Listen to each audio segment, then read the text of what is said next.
لوگ جاری رکھتے ہیں. یہ بتائیے کتنی کوششیں ہوئی باعث کے کنڈے بند ہو جائیں. نہ شیعوں نے بند کی نہ سنیوں نے بند کی. انہوں نے کہا مرا ہوگا کوئی مرا ہوگا, ہم سے کیا مطلب, کنڈے تو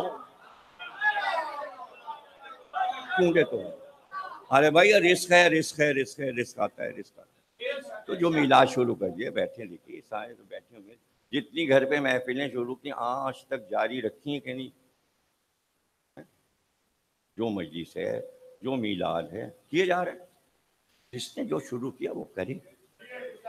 وہ اپنی برکت کے لیے کرتا ہے, وہ اپنے ثواب کے لیے کرتا ہے, وہ اپنے دل کی تسلی کے لیے کرتا ہے, وہ اپنے محبت اہل بیت کے لیے کرتا ہے. اس لیے کسی کی کوئی چیز ہمیں بند نہیں کرنی. اور یہ رہ گیا کہ دیکھیے جب تک کلاس روم میں بچہ بیٹھے گا نہیں پھر وہ شرارت ہی کرتا رہے گا. وہ پیچھے سے ٹیچر کے اوپر کچھ نہ کچھ پھینکتا رہے گا. ادھر وہ بورڈ کی طرف مورا اور اس نے کوئی شرارت کی, کچھ نہیں تو اپنے پاس میں بیٹھے ہوئے کوئی جھاپڑ مار دے گا, ادھر ایک ٹیپ لگا دے گا, اس کی کاپی چھین لے گا, اس کا قلم چھین لے گا. مطلب شرارتیں کر رہا ہے کلاس روم میں. اچھے طالب علم شرارتیں الگ وقت پہ کرتے ہیں, 9 ربیع الاول کو.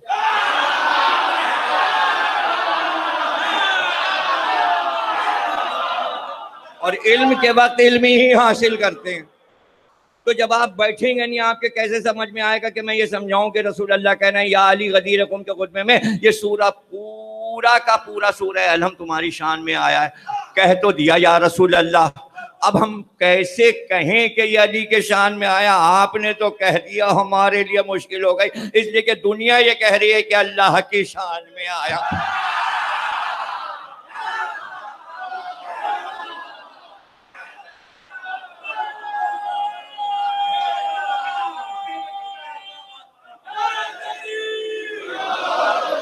آپ ہیں قدردان, مزہ آتا ہے اسی جو بات کہہ دی نا تو پھر دل چاہتا ہے اسی کی تشریح بھی کر دو, اس لیے کہ اس سے اچھے جوہری ملیں گے نہیں. ہاں وہ طالب جوہری تو ہیں لیکن یہ بھی بڑے اچھے اچھے جوہری ہیں. تو سارے جواہرات ان کے حوالے کر دو, قیمت مل جائے گی. اگر ایک آیت بھی سورہ الحمد میں علی کے لیے ہے تو وہ سورہ پھر علی کا ہو گیا. پھر کچھ کہہ دیا, اور جو کہہ دیا تو کہہ دیا, کہہ دیا تو کہہ دیا, اب کہہ دیا. ان کا بھائی آپ سمندر میں جا رہے ہیں, سمندر میں جا رہے ہیں, اگر خاک شفا جب سفر سے نکلیے تو جیب میں خاک شفا رکھیے. طوفان آیا, جہاز ڈوبنے والے, ایک ذرا سی خاک شفا ایسے ڈال دیجیے. میں جہاز پہ ابھی سفر کر رہا تھا لندن جاتے میں پیرس سے, تو یہ حدیث میں سنا رہا تھا. ان کا بھائی طوفان آتے ہیں تو میں نے کہا اس کا علاج بتایا ہے امام صادق نے کہ جیب میں سفر میں نکلو تو ذرا سی خاک شفا کاغذ کی پڑیا میں رکھو. طوفان آئے اور اگر آندھی آئے اور بارش 5 دن سے ہو رہی اور رکی نہ رہی ہو تو کیا ہو؟ میں نے تو بچپن سے دیکھا, خاک شفا کی تسبیح لی, صحن میں کیل پہ لٹکا دی, بارش رک گئی. آندھی اٹھی, تسبیح ہاتھ میں ایسے لی, بیٹھ گئی. بھائی میں نے تو ذکر کیا اور بیٹھ گئی.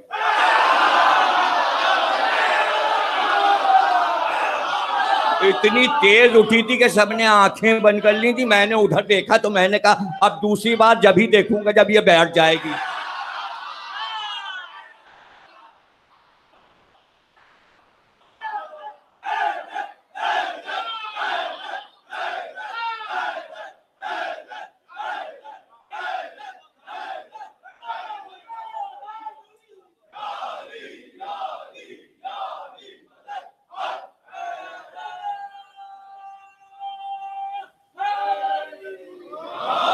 اب ہمارے دوست جو ہیں نا کیونکہ ماشاءاللہ بہت بے تکلف ہیں تو اب سب ہمیں پتہ ہے, سب دل میں یہ کہہ رہے ہیں, کہہ دیتے ہیں بات ثابت نہیں کرتے کہ اگر ایک سورے میں اتنی سی بات کسی کے لیے آ جائے تو وہ سورہ اس کا ہو جائے گا.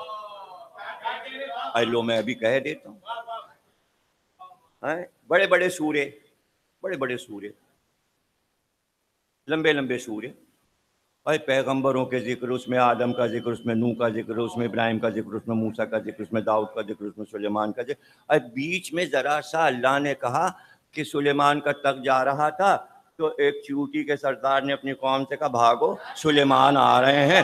چیوٹی نے اتنی سی بات کی تھی, سورے کا نام رکھ دیا اللہ نے, سورہ نمل, چیوٹیوں والا سورہ.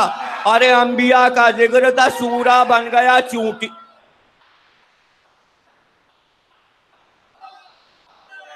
نہیں, ہمارے دوست کہہ رہے ہیں ایک دلیل سے بات نہیں چلے گی.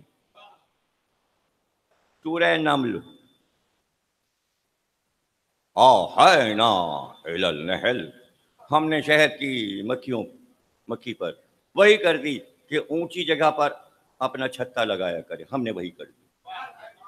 پتہ چلا پیغمبروں کے علاوہ بھی اللہ کسی پہ وحی کرتا ہے, اس میں شہد کی مکھی بھی آتی ہے. اتنا بڑا سورہ اور اتنی سی بات شہد کی مکھی کی کہہ دی. سورے کا نام ہو گیا سورہ نحل, شہد کی مکھی کا سورہ. سورے میں کہاں بلادیات زبان, تیز دوڑتے گھوڑے, سورہ ہو گیا گھوڑے کا. ذکر ہے انسان کا, پورے سورے میں ذکر ہے انسان کا. اچھا کتنے گنا دوں یہ بتا دیجئے سورے, کہ بات اتنی سی کہے گا. پورے قرآن میں لفظ آل عمران ایک بار آیا, اور سورہ بقرہ کے بعد سب سے بڑا سورہ سورہ آل عمران ہے. جانے کیا کیا احکامات سورہ آل عمران میں ہیں. ان اللہ اصطفی آدم و نوحا وآل ابراہیم وآل عمران علی العالمین. بس یہ ایک آیت آئی, اتنا بڑا سورہ, اور اس کا نام ہو گیا سورہ آل عمران. یعنی ابو طالب کی اولاد کے نام سورہ. ارے پہلے ہی سورے کو لے لو, الحم کے بعد سورہ بقرہ. بقرہ کہتے ہیں گائے کو. ایک جگہ بنی اسرائیل کی گائے کا ذکر آیا, پروردگار تیرے مسائل تیرے احکامات. ارے وہ گائے اتنی اہم ہو گئی کہ اتنا بڑا سورہ پورا گائے کے نام کر دیا. ارے تو یہ اہم بات تھی ہدایت, کہ عقل کو ہادی ہدایت کرے گا, تو عقل کو گائیڈ کون کرے گا؟ اس کے لیے ضروری تھا کہ ولایت علی ہو. چونکہ سورہ الحمد میں ولایت اتری تھی تو کہا یہ سورہ علی اب تمہارے نام سے ہو. اب بھی نہیں سمجھے یار, اتنی محنت کر کے یہاں آیا.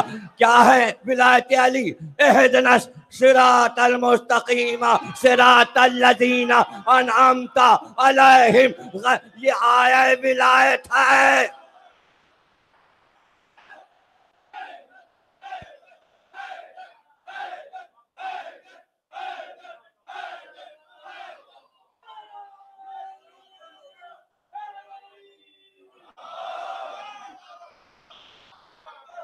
الحمدللہ رب العالمین الرحمن الرحیم مالک یوم الدین ایاک نعبد ایاک نستعین اہدنا الصراط المستقیم صراط الذین انعمت علیہم غیر المغضوب علیہم ولا الضالین. صرف یہ نہیں کہ ولایت علی کا ذکر ہے, بلکہ یہ بھی ذکر ہے کہ جو ولایت سے انکار کرے گا اللہ کہتا ہے یا وہ گمراہ ہوگا یا میں اس پہ غضبناک ہو جاؤں.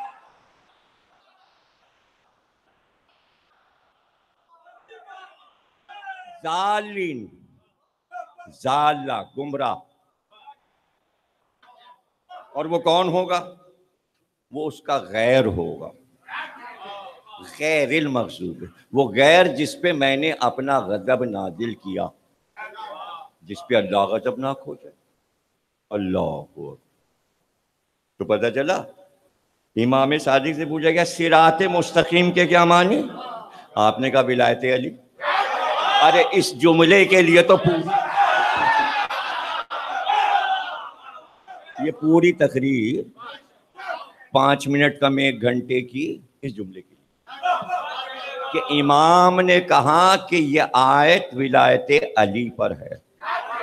اب ہم نے اپنا عقیدہ بتا دیا, کوئی اس میں نہ بولے, دلیل ہم نے دے دی, حکم ہے. تمام معصومین نے کہا, رسول اللہ نے غدیر میں کہا، اللہ سورہ الحمد میں کہہ رہا ہے، تمام راوی شیعہ سنی کہہ رہے ہیں، دلائل کتابوں میں موجود، ہمارا کام ہے بیان کر دینا۔ اچھا کوئی زبردستی ہے کہ آپ مان لیجیے؟ میں نیپال کا معجزہ پڑھوں، جاپان کا پڑھوں، چین کا پڑھوں، لنکا کا پڑھوں، برما کا پڑھوں، امریکہ کا پڑھوں، لندن کا پڑھوں، اسپین کا پڑھوں، البانیہ کا پڑھوں، کہیں کا پڑھوں؟ کوئی پابندی تھوڑی ہے، جو پڑھوں گا پڑھ دوں گا، جو اچھا لگے گا قصہ پڑھ دوں گا، کوئی پابندی تھوڑی ہے۔ آپ میرے ذہن میں تھوڑی بیٹھیں گے کہ میں آپ کی پسند سے پڑھوں، میں نے معجزہ پڑھا، مجھے اچھا لگا، میں نے پڑھ دیا۔ اب آپ بعد میں گئے نہیں مجھے نہیں پسند آیا، یہ آپ کو نہیں پڑھنا چاہیے تھا۔ ارے تیرے کہنے سے کیا ہوتا ہے کہ نہیں پڑھنا چاہیے؟ مجھے اچھا لگ گیا بھائی، مجھے اچھا لگا تھا، میں نے پڑھ دیا۔ اب آپ جتنا چاہے مذاق بنائیے، قصہ بنائیے، لطیفہ بناتے رہیے، کس چیز کا لطیفہ نہیں بنا؟ اقبال نے کہا، علامہ اقبال نے کہا، دین کو مسلمانوں نے لطیفہ بنا دیا، ہمارا تو نیپال ہے صرف لطیفہ، امت نے تو دین کو لطیفہ بنا دیا، اسی دین میں یہ نیپال بھی آ رہا ہے۔ اب انہوں نے کہا نیپالی نام ہی رکھ دو۔ اچھا تو اس سے کیا ہوتا ہے؟ ایک آدمی کے کئی ہزار نام ہوتے ہیں۔ اچھا پھر آپ مستقل مزاج نہیں، پہلے آپ نے کہا گھوڑوں والی سرکار، پھر آپ نے کہا نیپال والی سرکار۔ ارے کتنی سرکاریں میرے سپرد کرو گے؟ ارے ولایت علی کی تو سرکار میں بیٹھا ہوں، سب سے بڑا تو یہی ایوارڈ ہے، جس سے تم جل رہے ہو۔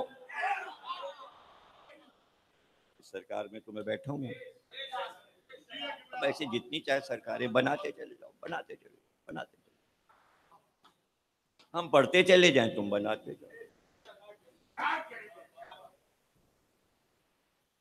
یہ 2 کروڑ روپے، دیکھیے یہ ہوتا ہے کیا ہے؟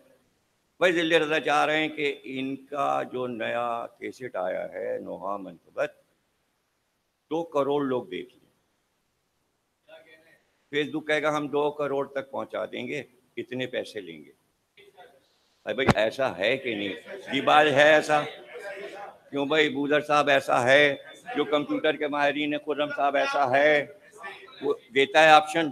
آپ یہ چاہتے ہیں اشتہار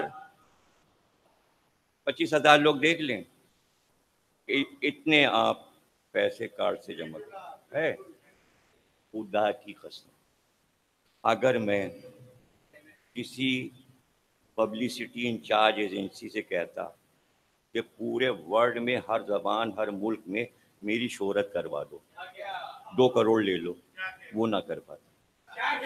جو نیپال نے کام دکھایا،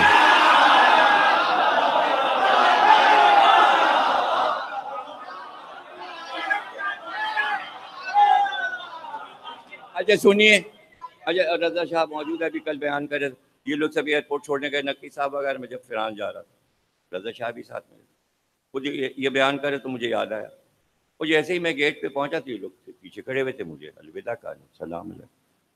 اب وہ سیکورٹی انچارج کھڑا تھا، اب سب کا پاسپورٹ پاسپورٹ، رضا صاحب کہہ رہے ہیں جیسے ہی علامہ صاحب گئے، اس نے کہا علامہ صاحب جائیے۔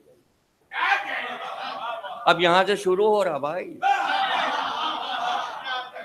نہ ٹکٹ نہ اب اندر گیا، نہ کوئی تلاشی نہ کچھ، کسٹم والے چیک کرتے ہیں، وہ اپنا ادھر منہ موڑ لیا انہوں نے، علامہ صاحب جا رہے ہیں، ایک نے سلام کر لیا۔ اب اس کے بعد پھر آرمی والا چیک کرتا ہے، سیکورٹی ٹائٹ ہوتی ہے ایئرپورٹ، اس نے بھی نہیں دیکھا کون جا رہا ہے، دیکھ لیا تھا اس نے، یہ سے دیکھ لیا، سب کو پتا ہے۔ اچھا اب وہ لڑکے جو ہیں چھوٹے والے ہوتے سیکورٹی پہ، کیسے علامہ صاحب السلام علیکم، خیریت ہو گیا؟ ارے بھائی کراچی ایئرپورٹ، جہاز میں کچھ جہاز تو تھا اتحاد کا، بھائی یہی کا ہوتا تو چلیے ٹھیک ہے، اندر گھسے، کیسے علامہ خیریت؟ ارے بھائی سب مطلب یہ کہ 2 طرح کے لوگ جہاز میں ہوتے ہیں، دونوں طرح کے لوگ ہوتے ہیں، یعنی دونوں انسان پائے جاتے ہیں۔ سب سلام علیکم خیریت، وہ سیٹ ہے آپ کی، یہ آئیے آئیے تشریف، اتحاد۔ اب اتر گئے، کہاں اترے؟ Abu Dhabi. اور بھائی ابھی یہاں 4 گھنٹے رکیں گے. اب پھر سیکورٹی سے گزر کے پھر اندر ایئرپورٹ. اب یہ ابو ظہبی والے تو سب عربی، میں گھسا اندر ہوں سب آنا شروع. جو اردو بولنے والے تھے انڈین پاکستانی، علامہ صاحب سب خیریت ہے؟ سب ٹھیک ہے، آپ کیسے ہیں؟ ٹھیک ہیں. میں نے کہا بھائی ابو ظہبی میں تو پہلی بار ہو رہا. چمتکار نیپال نے دکھایا. ارے بھائی یہ تو چھوڑو، تو اب لندن اور پیرس کا کیا سناؤ. انہوں نے کہا بھائی ارے یہ تو وہ ہیں کمپیوٹر پہ کوئی نیپال.